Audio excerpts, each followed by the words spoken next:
Hey guys, so today's video is going to be on shin splints. I've had a few people ask me, what can I do about my shin splints? Why am I getting shin splints? What do you think is the best way to deal with shin splints? So, first things first, shin splints tend to happen if people have started exercising and they're not used to exercising, or they've changed the way that they exercise, so maybe they're doing a little bit more running or HIIT or anything like that. Their trainers are a big deal. Trainers are a massive thing. So whether you've changed your trainers or you're not wearing the right trainers is also going to affect whether you get shin splints or not. So if you have got shin splints, so any pain down the front of your shin when you do any exercise, stop doing the exercise.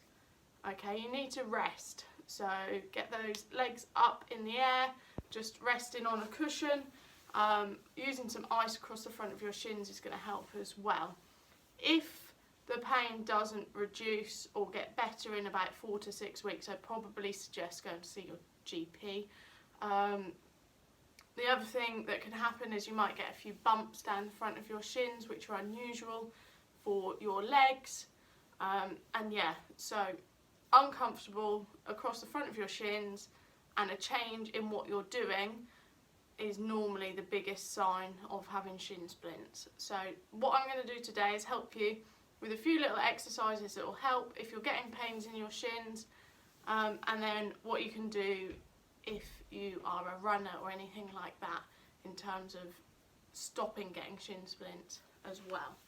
So first things first, you are going to need a lovely foam roller, or a tennis ball or a massage ball you can do this with. Quite often people that are suffering with shin splints get a lot of pain in their calves as well, so being able to reduce the tightness in your calves is going to be a big deal. So all we're going to do to start with, place your foot on your roller and just lift your bum up off the floor, and you're going to roll your calf forward and backward, okay?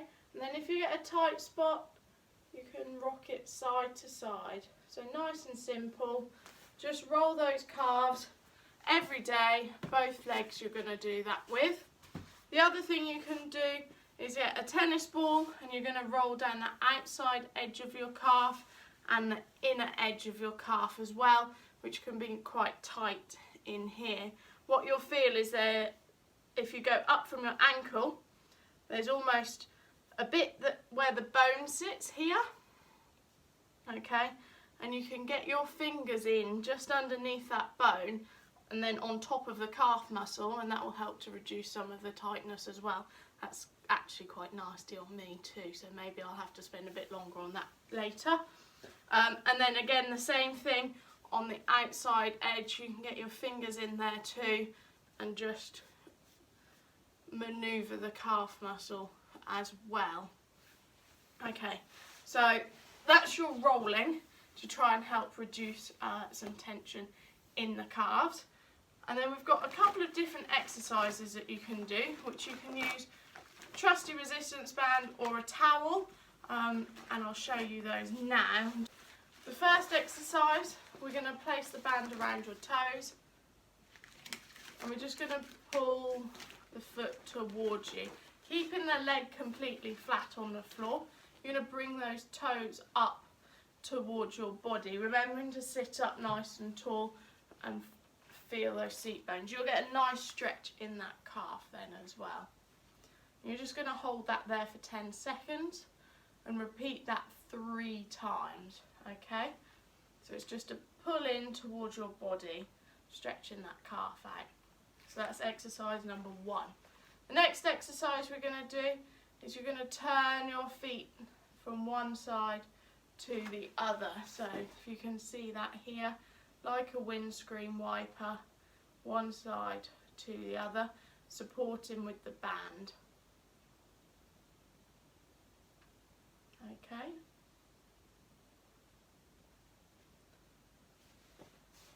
And then the next exercise that you're going to do is turn that ankle in circles. So you're going to end up pointing your toes away from the body.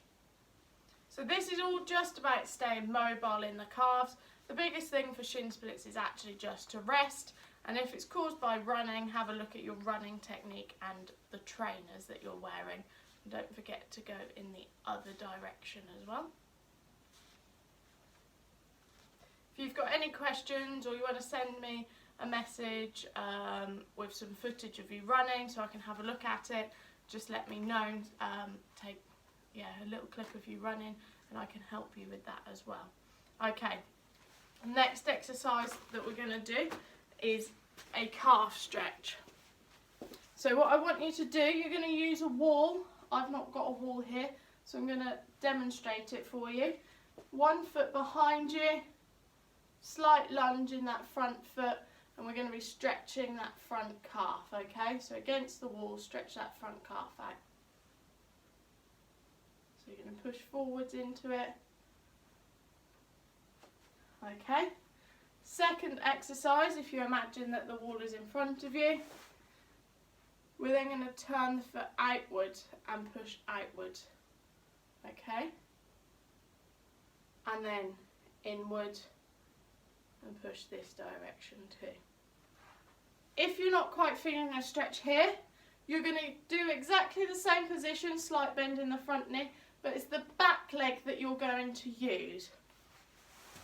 Let's move this out of the way so you can see.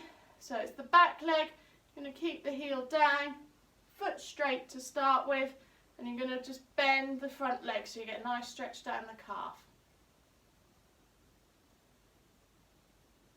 Okay, and then the same thing again with that back leg. You're going to turn the toes out and stretch outwards this way, and then turn the toes in and stretch inwards this way.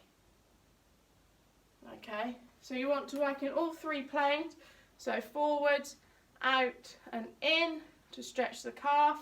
I prefer using the front leg, it gives me a little bit more stability than the back leg. Make sure that both hips are equal while you're doing that, and yeah, that's a few exercises to help with shin splints. So rest, ice, keep the legs up, look at your running technique, look at the trainers that you're using, stop any high impact exercise, so no running, no HIIT, swap to walking and cycling if you want to do your cardio, and yeah, maintain all your rolling and stretching routine. Hopefully that will help a few people.